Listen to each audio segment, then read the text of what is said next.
How much is Paris Saint-Germain ready to pay for Neymar?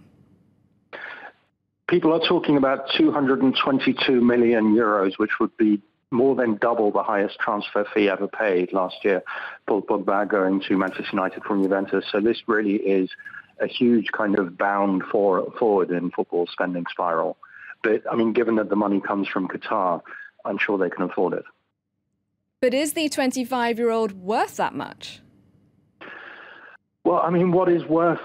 It's more like buying a painting. You know, if you buy a Picasso, you don't think, well, this Picasso is going to give me a return of X% every year. You think, I really want to have this Picasso and I'm rich so I can afford it. And I think you should see buying Neymar in those terms. I mean, in terms of football worth, he's one of the 5 or 6 best players in the world, most people would agree. And a club like Paris currently doesn't have anyone in that stratosphere. So it's very exciting. And, you know, Paris has 12 million inhabitants. It only has one football club. So there's a lot of local interest that, you know, people are going to care about this.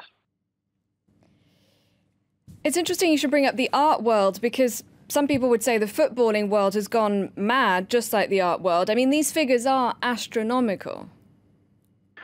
Look, Qatar has a very small elite of, let's say, at most 100,000 people. And they have about the biggest natural gas reserves in the world. So these people have unlimited amounts of money to spend pretty much on themselves.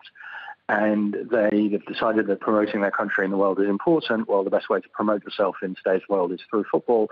So there is some kind of rationality to it.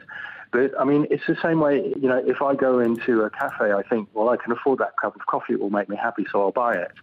Well, they can afford to buy Neymar. It makes them happy, so they'll buy it. So you mustn't see this as a rational business transaction in terms of seeking profit. They don't care about profit. They want to pour a lot of money that they have into football, and it's not going to harm them. They're not going to end up on the streets begging as a result of this. Okay, so a big deal then for Paris Saint-Germain bringing Neymar into the fold. But where does this leave Barcelona?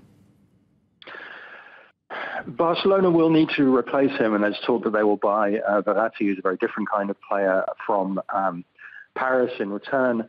And, you know, Barcelona will, any player in the world would love to go to Barcelona. So it's just a question of them deciding which player is worthy of that honour. There's talk of Eden Hazard playing on the left wing, going from Chelsea to Barcelona instead. I don't worry about Barcelona. Barcelona will be fine. I mean, they have other issues. They have to replace an aging Spanish generation. Messi, who is their key player, is 30 years old. So, I mean, Neymar for them is just part of the puzzle, and that's one reason Neymar left. I mean, he's going to Paris. He will be the star. At Barcelona, he was one of a group of world-class players. All right. Thank you very much indeed for your time and your analysis. Simon Cooper joining me there from London.